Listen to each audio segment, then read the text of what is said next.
Hello and welcome to Roadrunner Predictions. Today we're heading to the NBA for Freaky Friday. Got a whole list of games here. I'm going to give you a play on every single game. I know maybe too much. Too many plays may not be a good thing, but I'm going to do it because I did all the research for it and I'm just going to what I think these are going to pan out to be. Some games I do like a little more than others, but I'm going to be putting the same amount of money on every single game here that I'm giving you. I'm only putting in for $10 and $15. I haven't decided yet, but I have a lot of plays. I'm more so doing this also, too, as like a data log for me.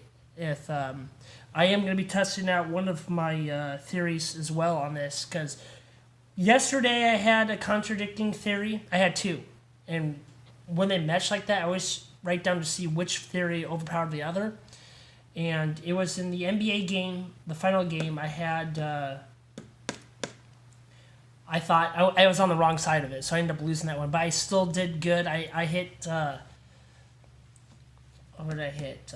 Arizona Cardinals. And I have a game here that has the same look as like Arizona versus the 49ers. It has the very same feel to it. That's the Boston and New York Nets game. It has kind of the same underalignment except for undefeatedness, but it has the same value pick on it, and that's why I'm doing it. I'm just taking it. I don't like the pick necessarily, but I do because it's worth the value.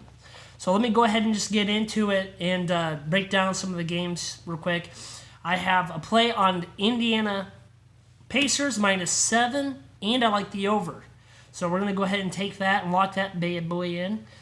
A lot of the spreads haven't changed too much, but one did change drastic, and that's what kind of scared me. I actually went off the pick from early this morning, and I kind of revised it, and now I'm taking the Nets instead of the under. I wanted the under, but it got too crazy. It was at 214 for over-under, and I was like, okay, I'm locking in the under. But then now it's all the way at 210, and I'm like, okay, well, now my value's lost, literally. So I was like, well, do I go the over on it? Even though I liked the under before and just taking the extra points, and I'm like, no, I'm going with the Nets now, because you're getting the value's left the over under to me.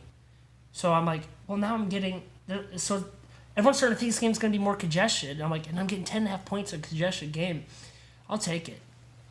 So then we go to Milwaukee -4.5 versus Orlando. This game, I kind of liked Milwaukee, but I'm just going with what I do. And I'm taking Orlando, but +4.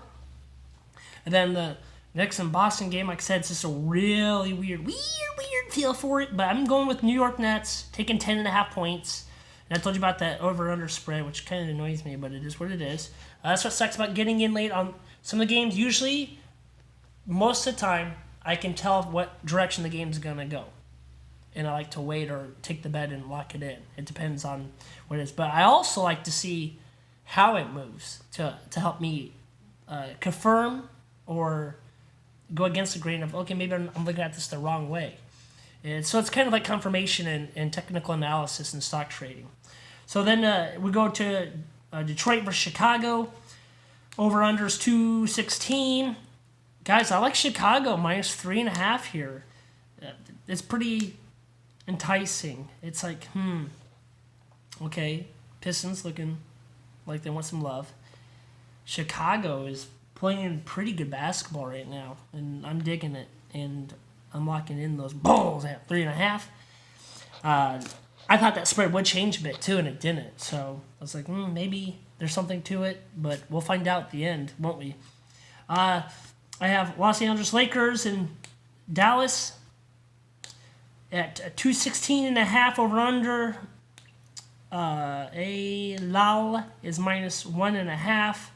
I looked for the edge in that, and I think it's actually in the under.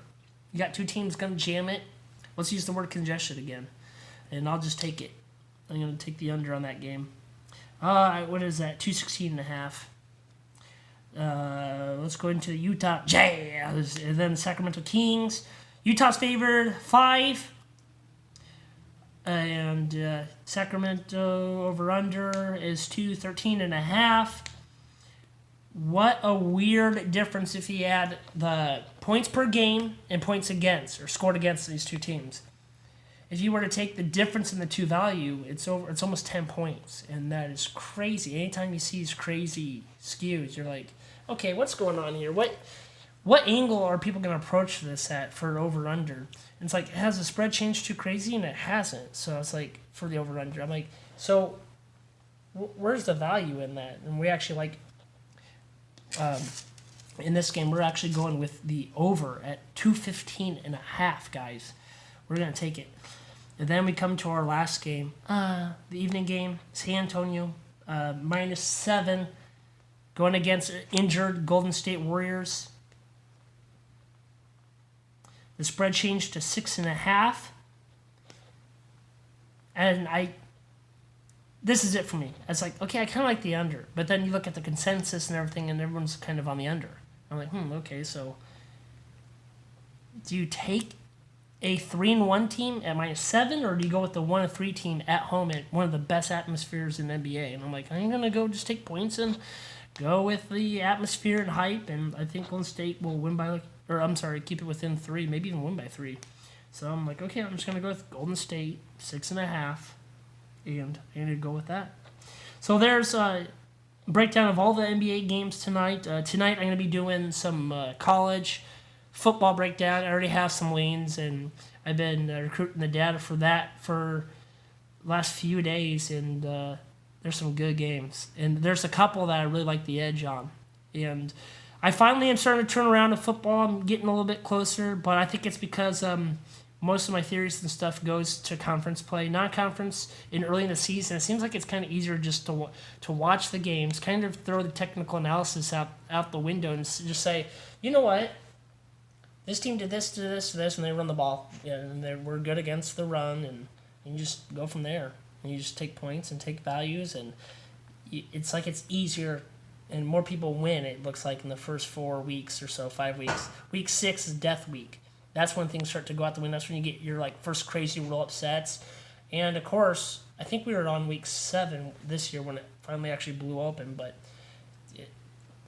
and then I was also, today, I was over and I was thinking about, I wrote up an email to one of these sports channels, and I was like, okay, hey, I'd like to do a segment with you guys if I could. And I thought about, I was just writing, I'm like, I've been sports analysis guy for about 4 or 5 years. Then I thought about it, I'm like, no, it's been longer than that. I've almost been doing it for a decade, which is crazy. So, yes, gambling can be a little dangerous, but it's fun. I really do like it. I like the numbers, and I like the athletes, and I like the sport. Well, thank you for watching. Hopefully I can do you good. If any of these games add confirmation to the lean you're taking, then utilize it. And if it doesn't, you don't like it, and you think I'm just crazy, comment and let's talk about some things, and we can go over why I come up with some of ththese picks and why. All right, thanks for watching. You have a good day, and let's hopefully, get some hoops.